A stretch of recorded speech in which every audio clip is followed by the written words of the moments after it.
Here's where it gets interesting. Complicated problems are actually dealt with in the left hemisphere of your brain. Complex problems, the things you care about the most, the mystery, the meaning, the love, the happiness, the why of life, is in the right hemisphere of your brain. If you spend all day long using technology, you're shoving yourself into the left hemisphere of your brain, where you not only do you not know the meaning of life, you can't even ask the questions. Welcome to the Going Big podcast. I'm your host, Kevin Gentry, and this is the place where we celebrate bold moves and big ideas. Each week, I sit down with inspiring leaders, entrepreneurs, and change makers who are making a significant impact in their careers and in their communities. Whether you're looking to level up your leadership, pursue your passion, or just get inspired to take your next big leap, this is where those stories come to life. Now, if you're listening on iTunes, YouTube, or anywhere else you tune into podcasts, be sure to hit that subscribe button so you'll never miss an episode. Now, let's dive in to what it means to truly go big. Well, ladies and gentlemen, welcome back to another episode of the Going Big podcast. I'm your host, Kevin Gentry. And today's episode, we've got a great conversation with someone who's spent most of his adult life studying all the attributes of people that have been guided by ambition, leadership, success, but now ultimately happiness and meaning and purpose. And you probably know I'm talking about Arthur Brooks. Arthur is well known to so many. He is first and foremost, I knew him before he was even a college professor. He had been an artist, a musician. Then he ultimately led one of the most influential public policy institutions. It's located in Washington, D.C., but arguably one of the most influential in the world. And then what really is very intriguing, he stepped away from that influential role at the American Enterprise Institute to really focus on what gives us happiness in life, what leads to a meaningful and purposeful life. And that's what we're going to dig into because it's perfect for the Going Big podcast. And Arthur, it's really great to have you. Thanks for joining us. We got a lot to dig into, and I'm so excited by what you do today because you are so now leveraging your many gifts and impacting so many people's lives. So thank you for all you're doing. Thanks for joining us today. Thank you, Kevin. I mean, you and I, we've known each other for 20 years. How about that, huh? And we've both changed a lot. We're all both doing different things than we used to. I mean, we have the same values. We have the same mission in life, which is to lift people up, bring them together in bonds of happiness and love and set them free, right? But we do it in different ways than we used to, don't we? Well, indeed. And what a great way for you to launch it. And aren't you kind even to say it in that way? Yeah. I just happened to look on my bookshelf and I dusted off a book that you wrote 20 years ago. Yeah. Who Really Cares, when you were a professor at Syracuse University. And I think, the story, I heard you speak at a conference in Chicago, and I was with the businessman, Charles Koch. He was also going to be speaking, and we were talking about the fact that this Syracuse professor who used to play the French horn in the Barcelona Symphony had this tremendous research about who in America really gives and very importantly, how they feel as a result of it and what motivates them. And I know maybe that has led to a lot of your subsequent work, but here's my first question.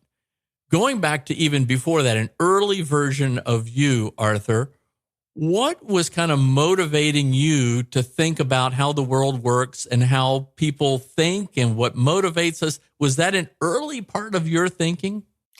My earliest thoughts about what I wanted to do with my life, they were really all about the arts and about music, as a matter of fact. I grew up in a family of artists and intellectuals. My father was a PhD biostatistician, and my mother was a painter of some minor renown in the Pacific Northwest. And both my parents were amateur musicians, and my brother was a really good musician as well. He was also a writer. And so the result was that, what did we do? We did The Life of the Mind, kind of a lower middle class family, not very concerned with money.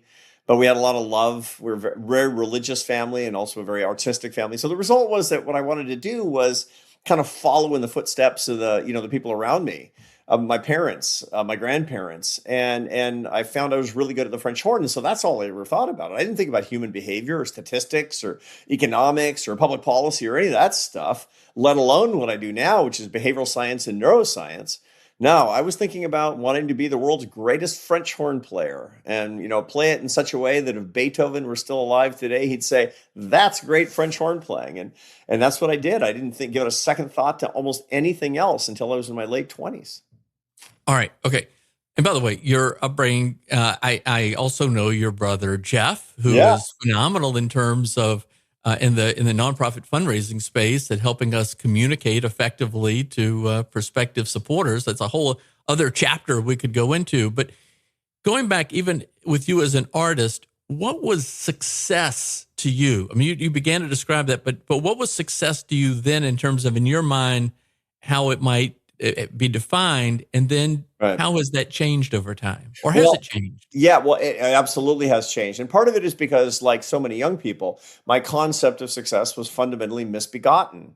As a young man, what I thought success would be worldwide acclaim as a classical musician, which is, I realize is kind of esoteric, but I wanted to have the greatest discs on Deutsche Grammophon, which is the finest classical music recording company in the world. I wanted to play the world's greatest concert halls, and that's what I thought success would actually be. And that's misbegotten because I was characterizing a successful life with respect to the approbation and praise of other people. And that's the wrong way to see it. Now, today, that's what I teach my students. Don't go looking for the applause of strangers. That will always leave you empty. Plus, they don't care. But I didn't know that at the time. And I had an experience that made me think a little bit differently quite early on. I had what I consider to be the pinnacle of my concert career when I was 22 years old. I had gone pro at 19. So one year of college, and then I went pro. And part of that was because I had dropped all my required classes and was invited to pursue my excellence outside the college by the college. So anyway, that was the impetus, a little shove from the nest. And over the first 3 years of my career, it went well. And when I was 22, I had this experience of, this was the notch in the concert career bedpost, as it were. I made my Carnegie Hall debut, which is what every classical musician wants to do. If you say, for sure. And it was with a quintet. It was with chamber music. It was a big deal at Carnegie Hall. And I remember coming up to the hall, and I was wearing my black tie, my tails. I was dressed in my finery, and my name was on the marquee at Carnegie Hall. It was incredible. And that night, I had an experience that changed how I thought, or it changed the direction of how I started to think. And here's what happened. It was one of the best concerts I ever played in the first half, and in the second half, after intermission. I mean, we had a critic from the New York Times there. It was going to be great. And in the second half, in the middle of the second half, I had to do one thing I was nervous about, which was I had to give a little speech to the audience we used to talk to the audience a little bit in this chamber music group about what we were going to play. But I wasn't a good public speaker. I was an amateur at public speaking. So I was nervous. And I got up to talk to the audience, and I walked toward the audience as dramatically as I could. And I wasn't watching my feet. And I fell off the front of the stage into the audience. Oh, no. I fell off the stage 6 feet, broke my elbow, fell onto my instrument at my Carnegie Hall debut. And of course, what did I do as a 22-year-old guy? I jumped up and said, "I'm okay, folks," which I absolutely was not okay.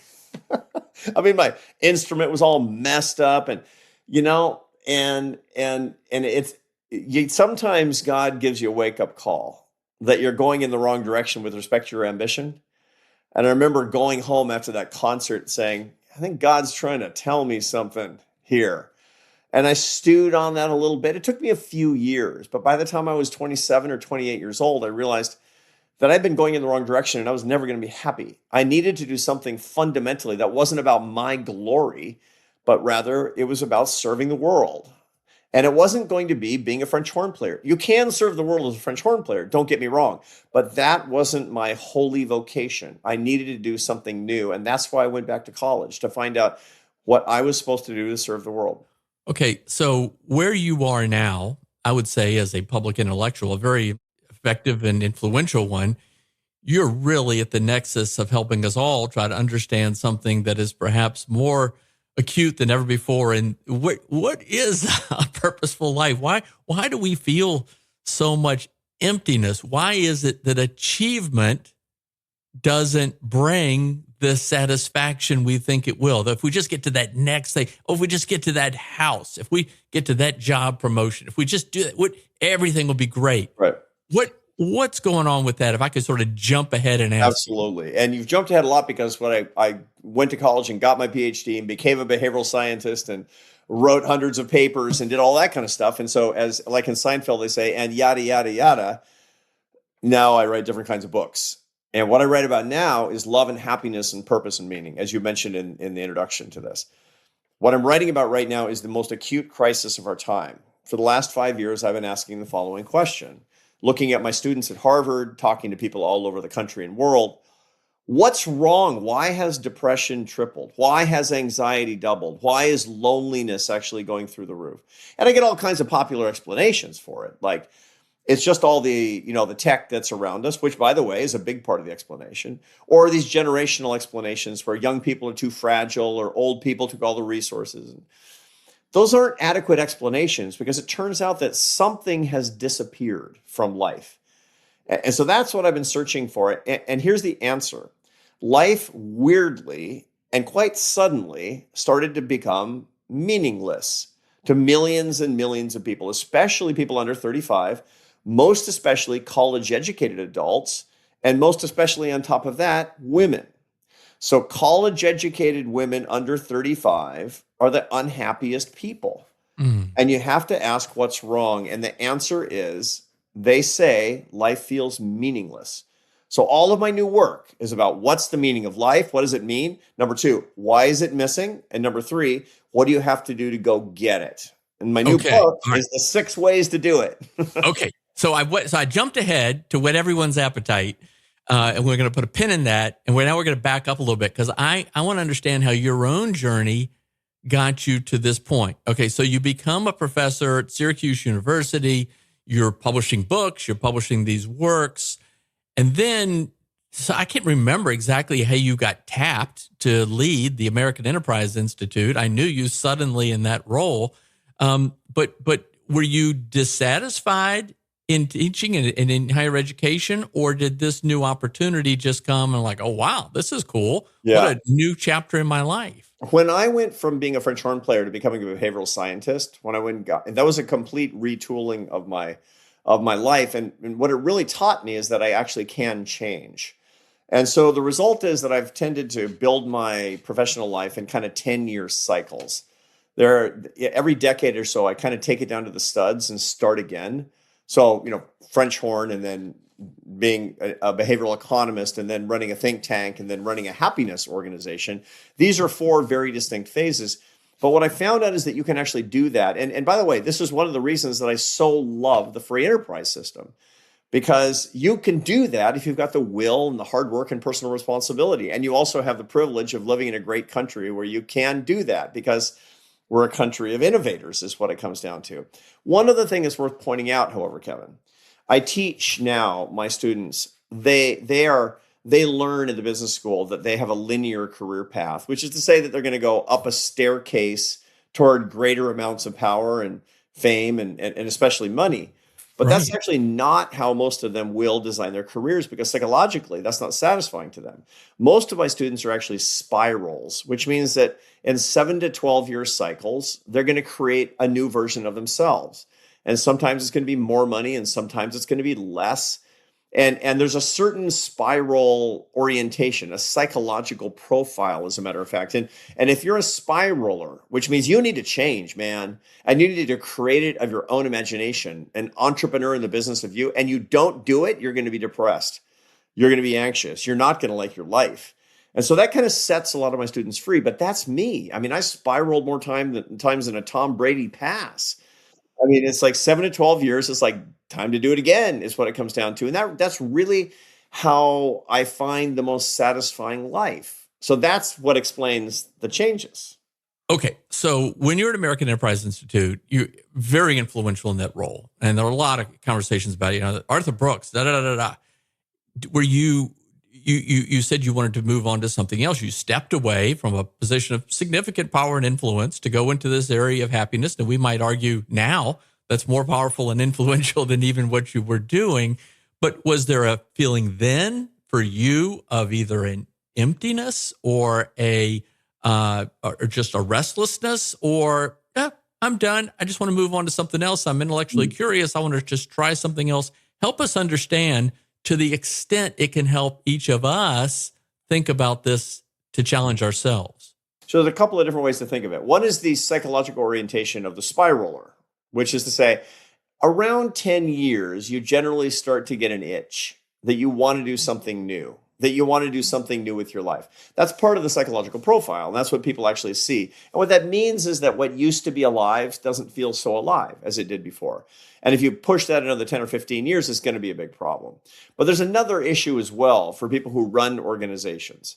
Now, your results may vary because everybody's a little bit different. But one of the theories about effective leadership, when you're leading something, when you're a CEO, for example, is that the right cadence is about 10 years. And here's the reason for it, Kevin. What the data show pretty clearly, and I used to write about this in my earlier time in academia when I was at Syracuse, is that it takes about 5 years when you take over an organization to get it up to speed on your vision. You got to make the hires, you got to make the fires, you got to raise the money, you got to convince your board, you got to do all that stuff, especially with a nonprofit. And then you get about 5 years to really run with that vision, to create a whole lot of value with the vision that you've created, if it comes to pass. I mean, if it doesn't, then you're going to be out in 3 or 4 years because it didn't work. But if it works, you get about 5 years. But after that, you generally don't get a second vision. And after that, you're running on fumes. And I knew that, and I'd published on that. And round about you knew that from your research? Yeah, I knew that from my research. And by the way, I'm completely dedicated to finding the truth in my research, which is why when I do happiness research, I live according to what I find. So no joke, I eat my own cooking, as they say. And so after about 10 years, I was paying attention to this, and somebody reminded me that I had published this and said, so what you going to do? And here's what happens, Kevin. If you're a leader a lot past 10 years, again, not everybody, but a lot, you're going to leave. Sooner or later, you're going to leave. But you're either going to leave before you feel ready, or you're going to leave on somebody else's terms. And I know which door I want. I don't want to leave on somebody else's terms. I don't want to get a shove. So I said to myself, I got my 10 years. I got my second 5. I know that the measure of great leadership is what happens after you leave, because that's the strength of the organization. And so I put in my notice 16 months before I was going to leave and went through a big search and trained the new guy. And the truth of the matter is that the organization's better than when I was there. Not because I'm so perfect, but because we did it right. That is the mark, I think, of a very good leader, is what happens after them. And which is in some ways that's counterintuitive, because we think, well, nobody can do it as well as I did, but right. Truly continuing on that effort. So, okay. So questions. Did you say that some, your friends, mentors, did they kind of nudge you a little bit or say, hey, buddy, you've been saying this, you need to practice what you preach? Or were you kind of there, you were looking for affirmation for them? Or how do others help you? Because again, I think we're all trying to figure out, how do we live this life of meaning? Right. We want to learn from you, Arthur. Yeah, well, I got nudged by a couple of people that I'm very close to and who truly love me. Friends who I'm really close to, including Tully Friedman, who's the great private equity pioneer. Sure. He started Hellman and Friedman, Fleischer and Lowe, two of these epically successful private equity companies. And he and I are very close. We've been very close friends for a long time. We've traveled all over the world together, and we no secrets. And he said, you're getting tired. You're getting tired. I mean, not tired as a person. I mean, I was 55 years old, for Pete's sake. I had lots and lots of years left in my career. He said, but you look like you don't enjoy it as much as you used to. And you've always talked about 10 years. What's the plan? And by the way, he was the chairman of my board. And so, he had a big interest in not losing the CEO. Because it was going great, as you know. I mean, you were involved in our organization too. Yeah. But good for him. Yeah. And he helped me, and as well as my other great friend, Dan Daniello, the founder of Carlisle, Mm-hmm. who was the successor chairman. And together, the three of us, we really put together an idea on how to transition me out, transition a new person. And they were honest with me and loving with me. And that was the best thing that ever happened to my career. Well, if you would, just a little bit at the importance of people like that. I mean, obviously, it's pretty clear they're important. You just said that, but any sort of advice, I got to say, I feel like at different times, I look back at a change I made. And I'm like, okay, I'm glad I made the change. I wish I'd done it a few years before. Yeah. Yeah. And I was in a period of sort of rationalizing or justifying. Why didn't I just do it? I wish somebody had just kind of kicked me a little bit. But I'm responsible for myself. How important? I mean, what should we take away from this? Yeah. Okay. So a couple of things. Number one is you need people around you who tell you the truth. That doesn't mean they're right, but they need to tell you the truth as they see it. Wise people around you who have your interests at heart. That's what you need. You need a team. You need a team of people who will actually do that. It's very good if your spouse is that person. It's very good if you have a living parent who will do that. It's very good if you have friends. And so, Tully Friedman is more or less the age that my parents would have been. My parents died young. And so he's played that quasi-fatherly role for me, as a matter of fact. That's number one. But number two, there is a way to know when it's time to change. There's a rule that has to do with your internal knowledge and your internal data that are kind of beyond your grasp. And this is actually kind of a neuroscientific concept. All of the deepest meaning in your life, which gets back to the book. I know we're going to talk about it later. It's all in the right hemisphere of your brain. And you don't have very much language ability in the right hemisphere of your brain. You know things, but can't quite articulate them. You feel things in the right part of your brain, which is what people will call gut. Here's how to understand your gut about whether it's time to change and which option that you should take. Okay. So as you assess something, you should think, okay, there's three things that you can feel about your current job or a possible future job. Number one is excitement. Excitement. Everybody knows that it's great. I can't wait to get out of bed and go to work. Or that opportunity, it just lights me up. The second is fear. And fear is not horrible, but it's certainly not pleasant. Like, I could fail. That could be a bad decision. That could be failure. And the last is deadness, where you feel dead inside about something. Those are the three feelings about your current job and a possible future job. Here's the right mixture to know whether you should leave because you don't have this, or whether you should take something because it does present this. It should be 80% excitement, 20% fear, and 0% deadness. If you can, as close to that as you can actually get. Now, it shouldn't be 0% fear, because if you have 0% fear, you're going to be bored in 2 years out of your mind. And fear means this might fail, right? Now, deadness is really important because there are all kinds of things, Kevin. I could find all kinds of cool jobs for you. You're a talented, hardworking, well-known guy. And most of them that I would come to you with, which is when a headhunter calls you, you're like, it makes me feel dead inside, complete emptiness, right? Say, hey, Kevin, you want to be the president of a state university? It's like, makes me feel dead inside, perhaps. That doesn't mean that's a bad job. It just means that you know that that's a bad job for you.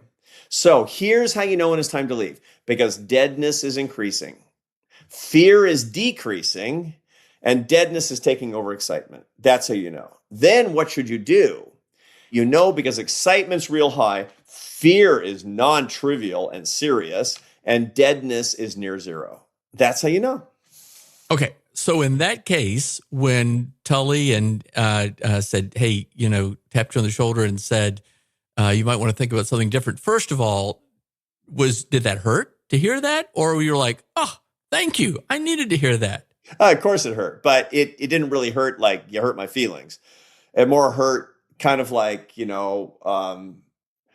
asking somebody to kick you and then they do. But, a challenge many of us have, with a friend or a loved one is, how do we tell them that, I don't want to hurt their feelings? And yeah, but it's obviously for the best. Okay. No, but I have relationships with other people where they say, love is honesty. I need honesty. I will not put up with you buttering me up. And friends who are close enough that you know when you're not getting the truth. You're here. That was a great insight when I interviewed Governor Glenn Youngkin. He said that, the role of the mentor is not to affirm the thing that you're Right. doing. It's to challenge you on the thing that you're Right. not doing or doing wrong. Right. All right. One last thing. Did you feel like what was the element of fear when you were going to step away? Because you don't know, the future is unknown. Right. What was the element of fear for you? Well, the element of fear is whenever you know you're going to do something new, it's number one, that it was a bad idea. And number two, that it was a good idea, but you're not good at it. And what is something truly new? If you truly go down to the studs, that's real.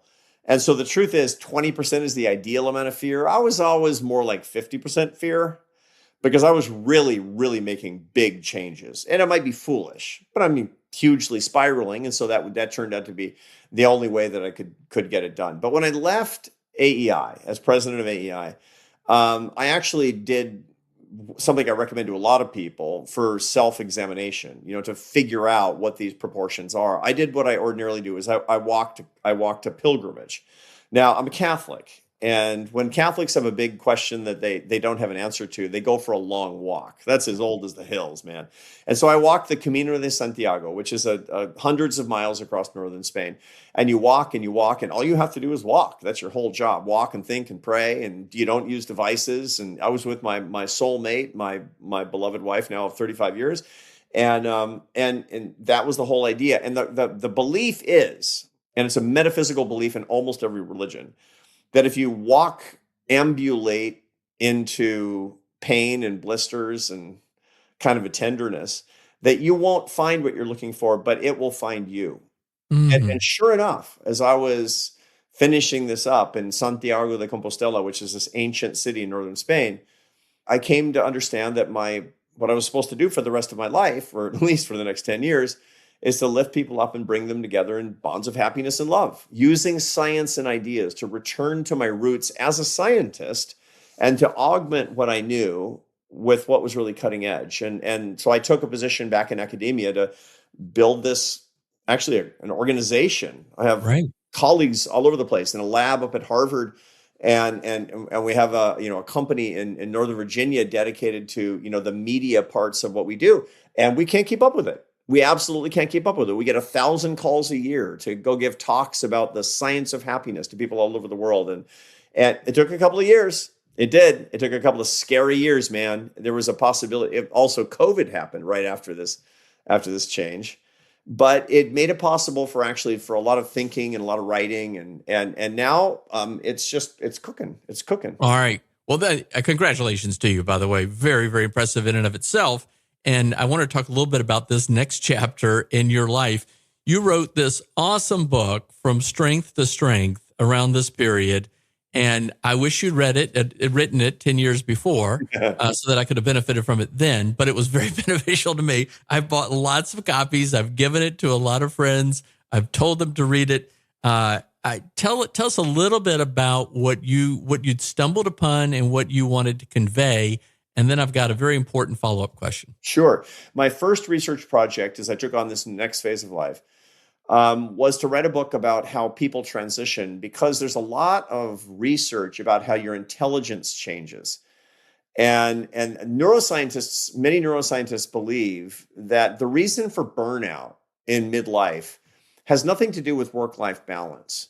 It has to do with the fact that your natural abilities change, but you don't know that, so you're living in the past. And I wanted to examine that a little bit more. Now, I interviewed a lot of people. I traveled all over the country asking very successful people about their lives.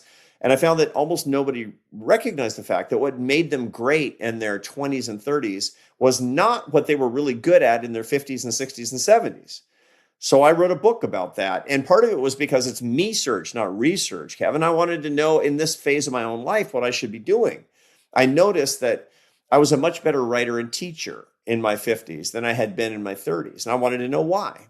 And the reason for it is basically this. You're very high in what neuroscientists call fluid intelligence in your 20s and 30s. That's working memory and focus and innovation and your ability to solve stuff on your own. And that makes you a big star in the law firm. And it makes you an incredibly good stock analyst or even a dynamite electrician. What you have later is less of that, because that peaks around age 39 and starts to decline. And in mid 40s, people say, it's like, I don't know. I mean, I'm not bad at my job, but I'm not getting better. And I don't like that. This is no fun. Humans want progress. We're made for progress. And when you don't feel like you're making progress, you don't like what you're doing. And that explains burnout for most people. If you're a dentist, it's the same thing as if you're a poet. So what you have, according to this body of literature, is that you have something not fluid intelligence. What you have in abundance is crystallized intelligence, which is your ability to use all of your knowledge as if it were the New York Public Library. You're slower, your working memory is slower, you're less innovative, but you're a much better teacher, judge of character, mentor, and pattern recognizer because you've got all these data. And so what I found was that whereas in my 30s, I wrote these very technical mathematical treatises, in my 50s, I write for big audiences. And I thought, this is so interesting. I'm going to take that theory and I'm going to write it up in a popular book about how people can use that to structure the back half of their lives in a more effective way than they even lived the first half, because they deserve to be happier if they're on the right intelligence curve. And that's the book that you've got in your hand right now. Hey there, this is Kevin Gentry, your host for the Going Big podcast, and I've got a special message for our listeners today who lead nonprofit organizations. The Going Big podcast is actually a product of 10X Strategies. After more than 40 years in leadership and nonprofit fundraising, I launched 10X Strategies to help really great causes transform their effectiveness by 10Xing their fundraising. And I'd love to help causes as great as yours too. And I hope you'll reach out. What do we do? Our team will perform an assessment of your current fundraising and marketing to identify the greatest opportunities for big growth. We'll put together a strategic fundraising plan that can guide that growth, and then we'll come alongside and train your team, coach your leadership, and really begin to implement the tools that can help you go big. Tools in artificial intelligence, a lot of innovations in prospecting, lots of ways that can deepen your relationship with major donors, form much stronger partnerships, get to the level of mega gifts and big legacy gifts, and really help you optimize lifetime donor value. So if you're interested, check out our website. It's 10xstrategies.com, TENX strategies.com, and we'd love to partner with you. Now, back to today's episode. Well, thank you.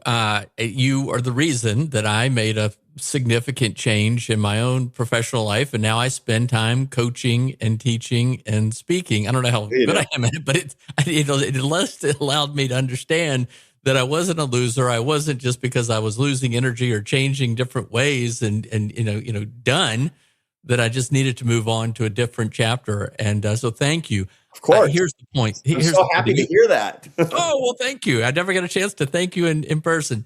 But as you and I are roughly the same age. I'm 62, and 62, 65 is that age, at least in the United States, a lot of parts of the world, but certainly the United States, retirement. Yeah. It's time to retire. It's time for you to retire. You really should. You should just, enjoy your grandchildren, go, do some hobby or something like that. Well, I'm sure you've done lots of work on this. I think I've heard you speak about it, but it creates this effect, and it's like, oh, okay, we're done. And I feel like a lot of my friends and contemporaries have that feeling sometimes, like, oh, I guess I'm done. Yeah. But speak to that, Arthur. Yeah, for sure. For sure. One of the reasons is that people who are truly linear, not spirals, they don't have any concept of what a next stage of their life might actually be. That's especially true when they're so busy in business or something. They've never had an opportunity to think seriously about it. And so they get to a particular age and they get a little nudge, or they have a health crisis and they just stop. And that can be catastrophically disequilibrating, emotionally really, really hard, which is one of the reasons that the more influence and status that you have professionally, that before retirement, the more likely you are to experience a clinical depression after your retirement. You literally change your brain chemistry when you suddenly stop having this high status and this high level of influence. So I work with lots and lots and lots of people about not retiring, but changing what you do. Now, for some of them, it means actually going on to something professionally that they can maintain for a long time without working 12 hours a day. For other people, it's actually looking at how they need to structure their lives in such a way that they're doing something productive that simply isn't paid. But the truth of the matter is inactivity is the wrong strategy for retirement. That's the wrong strategy for absolutely everybody. To say, just go to Florida. Just go to Florida, man. Everything will be okay when you're in Florida. Are you kidding me? And have dinner at 4. And no. I mean, I got nothing against Florida, but the whole point is you got to have a plan of something to do. The happiest people who retire, they retire because they can no longer afford to keep doing what they were doing when they were in their active working years. They can't afford it because they got too much to do. They're getting pulled away from it. They have all of these things that they actually want to do. Now, some might be classified as leisure, like what they're learning and they're deepening their spiritual lives and deepening their relationships with their friends and with their grandchildren. But some of it might be things that may not pay very well, but they're what they've always wanted to do that exploit their crystallized intelligence. They want to teach, and they don't have time to teach when they're actually sitting in the corner office. One way or the other, before you're 65 years old, a long time before you're 65 years old, you need a plan on what your next spiral is going to be. Wow. Thank you. By the way, I mean, you and I know people like Charles Koch and Tom Smith and these others who are in their 90s and they're still so sharp and vibrant doing these things. And like, is it them? But I think what I'm hearing you say is you've got to find that thing that's going to keep you active and keep you going. For sure. And you'll notice about Charles Koch, whom you know intimately, and I've known quite well for a couple of decades now. When he was in his 60s, he started to change what he was doing. He started to change his work life away from just focusing on Koch Industries and more on what he was actually engaged in philanthropically and how he was actually trying to shape the society in which he wanted to raise his children and grandchildren and the country he wanted to leave when and ultimately he does pass on. And what that was the classic move into crystallized intelligence. He did it too. I mean, he's still running the company, but he's using his energies to pass on ideas as a teacher in a different way. That's amazing. By the way, again, going back 20 years ago was when your book came out. He and I were talking about your book and these. It's amazing how this all comes together. All right, another chapter in your life is your work with the Dalai Lama, with Oprah Winfrey. I mean, you're awesome about just thinking about who you can work with and how you can take these ideas to do audiences and just how people can hear you in a different manner. And you were so good in recent years and also in trying to encourage us to think about how we can talk to people who disagree with us for some reason because, things have gotten so acrimonious. Right. Speak a little bit to that. And then I want to wrap up with the present day. Yeah. I wrote a book in 2019 called Love Your Enemies. And obviously my agenda failed. That was when I was most actively writing about public policy. But the truth is I started that project in about 2015, before the first election of Donald Trump. And that was in a period that it seemed a little bit more innocent. Love Your Enemies. Thank you, Kevin. That book was written because I saw very clearly in the data and everyday experience that we were going toward kind of an ideological death struggle in this country where small differences in ideology would be blown up into major social differences and differences in our basic ability to talk to each other. And that's really dangerous for our country, and it's horrible for our happiness. That's what it comes down to. It's a terrible quality of life, and that becomes a society in decline, quite frankly. Now, I don't think it's inevitable, which is why I wrote Love Your Enemies. And Love Your Enemies, by the way, of course, it's funny. I was giving a talk on this at a big state university. Terrific audience. And a kid comes up afterwards, like, I love that title. How'd you think of it? It's like, we need better education. It's Matthew 5:44. Love your enemies and pray for those who persecute you. That is the most subversive idea that has ever entered our society. As a matter of fact, that is the reason for the Enlightenment, is the idea that you don't have to hate your enemies, that you don't have to hate people with whom you disagree. Before the Enlightenment, might made right, that the only way that you could come to terms with somebody with whom you disagreed was coercion, was force. But the Enlightenment said, no, that's the worst way. The best way is persuasion. And the only way you're going to persuade somebody is getting on the same side of the table with them and say, I got a better way to do what you want to get done. Okay, so I wrote that book about this whole concept that we don't have to be at each other's throats. And I realized, look, I'm not some big victim that this wasn't, didn't win the day and I wasn't elected president of the United States. On the contrary, I know that the guy who coined that phrase, it didn't go so well for him. So it's not always a popular idea, but it's a perpetual idea that comes back. And I realized I was going to spend the rest of my life making this case. And indeed I have.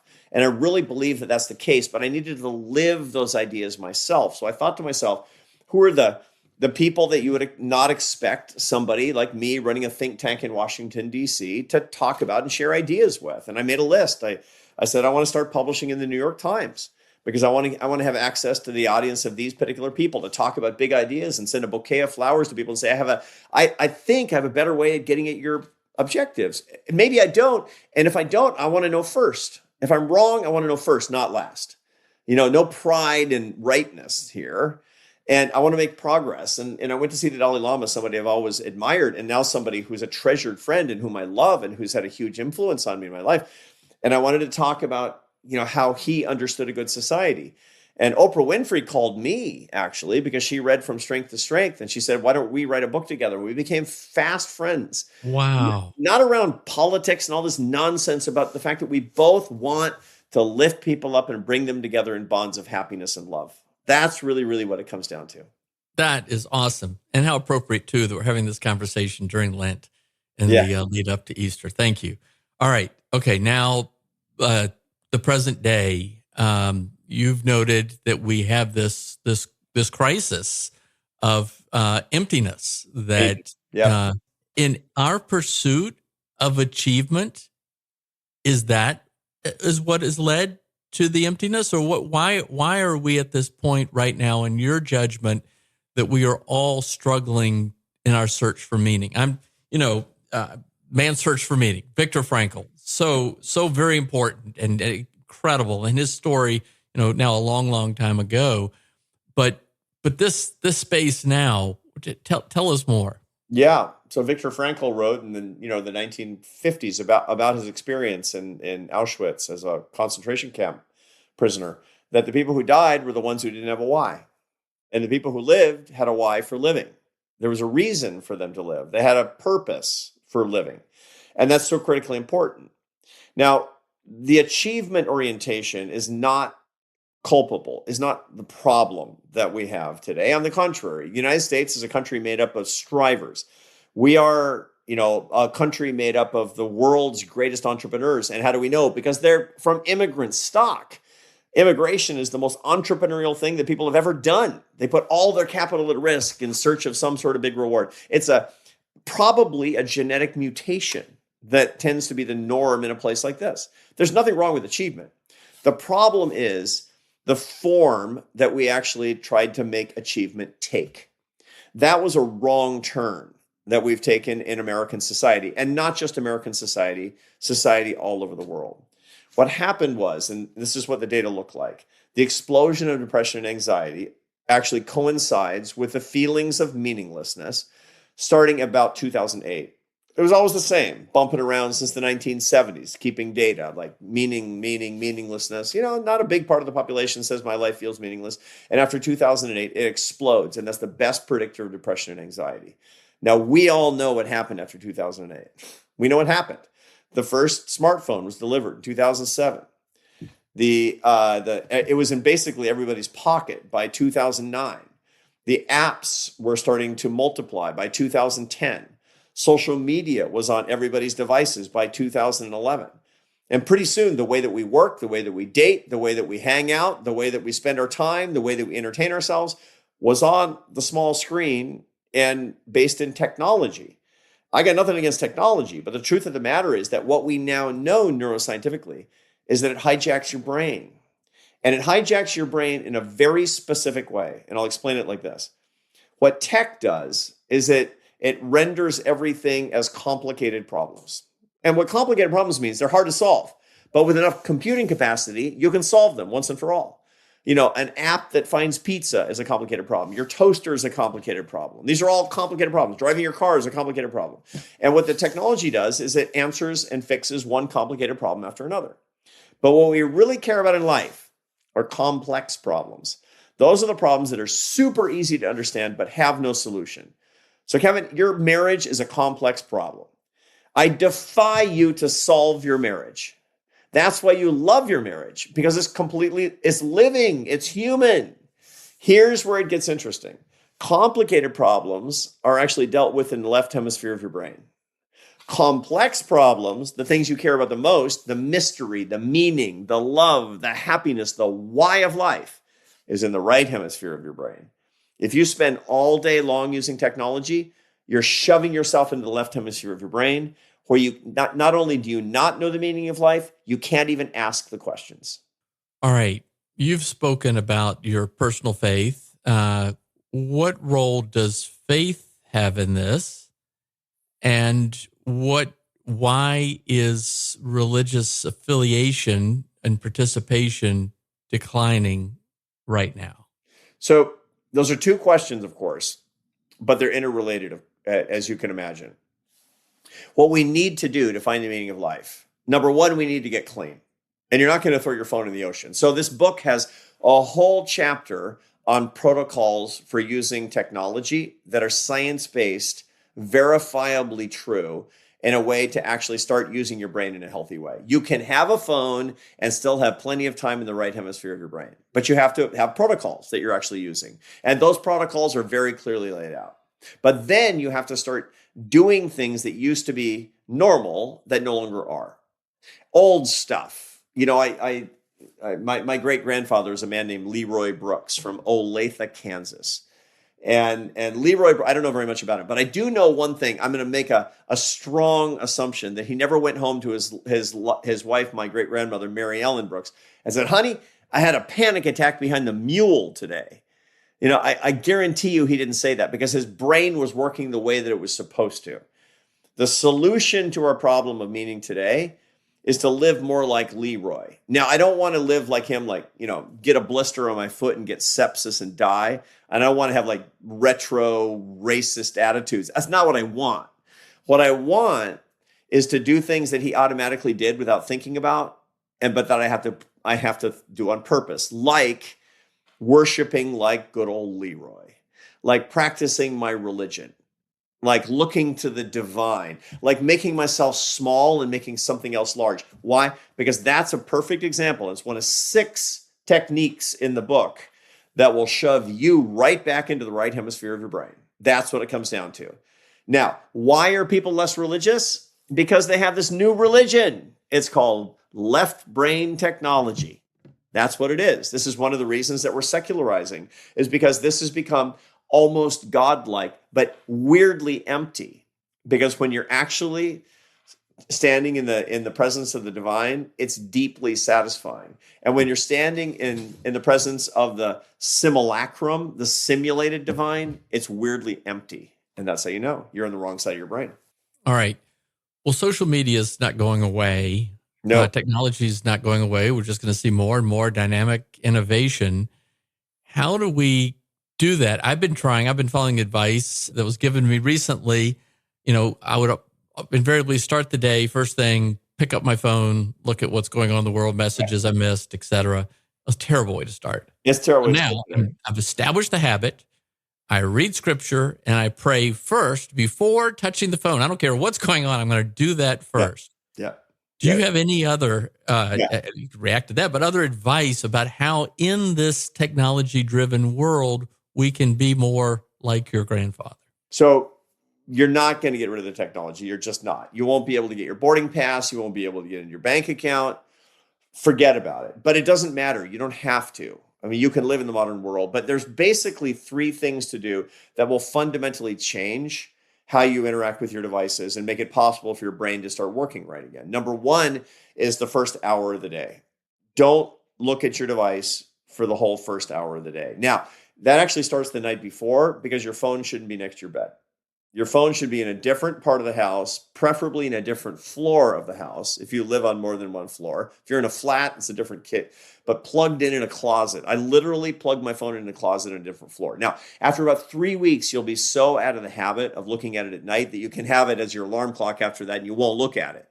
Because it's like there's nothing to look at in the middle of the night. You won't wake up to go to the bathroom and say, I wonder who texted me. You won't, because you're out of the habit. You got to break the habit, but that's the way to do it. You're not sleeping with your phone. You don't look at it for the first hour. And that's super hard, that first hour, because you get, right? But that's a really, really good discipline. Second is it shouldn't be on the table while you eat. So don't have it on the table while you eat. Now, human beings are made to have oxytocin exchange. That's a neuropeptide that functions as a hormone. And we get it with eye contact with our kin. And most notably, when we're sitting around a campfire in the late Pleistocene, shoving yak meat into our mouth or something. That's when we get a lot of oxytocin exchange. But the studies are very clear. If you simply have your phone and you have it face down on the table, it will distract you and cut off your oxytocin flow. That will hurt your relationships. That's number 2. 3, it'll hurt yourself too. 3, last hour before you go to sleep. So it goes into the closet the last hour before you go to sleep. Okay, now that's important because you actually need that for proper sleep architecture, proper functioning of the pineal gland, proper melatonin production, all of that basic neurophysiology. But it's also really important for you to connect with your loved ones. I also recommend, Kevin, that you read to your wife or you read to each other, you pray together in that last hour, and that when you're talking, you're giving each other a ton of eye contact. So there's more oxytocin, you'll sleep better, and it's really, really good for your marriage. So I don't just have phone protocols, I have love protocols that I talk about a lot as well. And they all interact with each other. So first hour of the morning, mealtime, last hour at night. If you do this with real seriousness, after 3 weeks, your relationship to your phone will be fundamentally different. Well, I love that you're giving us all this very practical and actionable advice. So you've got this great new book coming out, the next one, The Meaning of Your Life. Tell us a little bit more. Yeah. I mean, Arthur, we're celebrating America's 250th birthday this year. We should be optimistic about the future. We should be hopeful. We should be full of gratitude. But we're facing this emptiness. Yeah. Help us out. Yeah, well, for sure. And it's a funny thing because one of the reasons that people aren't more optimistic than they are is because life feels weirdly fake. A lot of young people will say, I feel like I'm living in a simulation. It's kind of like The Matrix. You remember the movie The Matrix, right? I'm going to depress you right now. That came out 27 years ago. But that was a great movie. That was one of the most popular movies of 1999. And that was a movie that was a far out science fiction theme where it's the year 2199, but everybody thinks it's 1999 because they're living in pods being pacified in a simulation. And the simulation is being run by an outside artificial intelligence, a mechanical artificial intelligence that's feeding on their energy, aka their attention. We're in the Matrix now. That was super crazy in 1999. It actually happened by about 2020. That's really when the Matrix took over most people's lives, is the way that works. And when you're in the Matrix, everything feels fake. That's the reason. And the reason it feels fake is because you're getting a left brain simulation of what you want in your right brain. You get fake relationships and fake friendship and fake progress in your gaming and fake work through the Zoom screen and fake communication. Fake. And you can't fake meaning is what it comes down to. So when all these wonderful things about our lives, our anniversaries, our birthdays, Christmas Day, the 250th anniversary of our country, why does it all feel kind of thin? Why does it feel like unsatisfactory? And the reason is because we're seeing it all through the lens of the Matrix, the lens of the simulation. So the more that we do these things, the more life's going to feel more meaningful. There's a lot of things that we can do. This book is the science-based 6 things that you can do to live like Leroy Brooks today. Very practical, just like what we talked about here. And in 6 months, the meaning will be back. And you need to start now so that by July 4th, 2026, you can have a great time at your 250th picnic in real life. All right. So, ladies and gentlemen, before we sign off, you may want to pre-order The Meaning of Your Life. Comes out March 31st, right? Yeah. Yep. And then you've got a special webinar or program on March 27th. Tell us a little bit about that. I'll put it in the show notes, but it's The Meaning of Your Life virtual experience. That's right. Tell us a little bit about it. Yeah. So this is the first time I've done something like this, but this is such a big release on such a big topic. And I think it's so important today that we have a major worldwide virtual book class effectively. It's a master class on how to find the meaning of your life. It'll be 4 hours long. It'll be on March 27th, and you can go to the website, themeaningofyourlife.com, or just go to arthurbrooks.com, my name, and you can sign up for it. It's completely free. If you buy the book, you can be in the Zoom studio that'll give you special access to all of our guests and talk to some of our fun guests. And if you're on YouTube, that's great too. But you'll learn all about what we can do. From me, I'll talk about the book, but we've also got great people. In person, I'm going to have Rainn Wilson, the actor, my close friend who's there with me, Hoda Kotb, Oprah Winfrey, Dan Buettner, who did the Blue Zones. We've got Chip Conley, who started the Modern Elder Academy. We've got all kinds of wonderful people, Maria Shriver, all of these people who care about this topic so very much, and so it'll be fun. And my wife Esther is going to be doing it with me too, because we have a whole session on how to fall back in love in real life and find meaning in your marriage is one of the things that we'll be talking about as well. So join us; it's going to be so fun. themeaningofyourlife.com. Awesome. We'll put this in the show notes too. So good. Okay. Arthur, this has been so awesome. Thank you. For anyone listening around the world who's at this point like, okay, I'm just not happy. I'm anxious. How should they challenge themselves at this point to begin to think about doing something different? Right. In addition to getting your book and joining this presentation. Yeah, for sure. What's the break glass plan? What's the one thing to do? So it's the one thing that'll actually get you started on this. Here's what it is. When you are most miserable, the reason is because you're effectively looking in a mirror, and that's perpetuating the cycle of the meaninglessness that you feel. The way that you can break that cycle immediately right now is by going and doing something with love for somebody else. To love is to will the good of another person. That is to get outside of yourself. I know sometimes you don't want to do it. I got it. You don't want to do it. Take the opposite signal from what you're actually feeling. Get up off the couch, call somebody and say, I was thinking about you and I want you to know how much you mean to me. I want you to know how grateful I am for our friendship. Or go help somebody in some way. Go bring dinner to mom, whatever it happens to be. Do something unbidden as an act of love. And I promise you, in that moment, you'll get a window onto the meaning of your life. Is it a permanent solution? No, you got to make it a way of life. But that's the break glass plan that everybody can do right now. Awesome. Arthur Brooks, you're the best. Thanks for being here. Thank you, Kevin. So great to see you. All the best. You too. Thanks for tuning in to the Going Big podcast. I hope today's conversation left you feeling energized and ready to tackle your biggest goals. Don't forget to subscribe and leave us a review on iTunes, YouTube, or wherever you listen to podcasts. It really helps spread the word, and it gets these inspiring stories out to more people. You can also find more content, resources, and updates at our website, goingbigpodcast.com. Remember, the only limits are the ones you don't challenge, the limits that you impose on yourself. Keep pushing, keep growing, and above all, keep going big. See you next time on the Going Big podcast.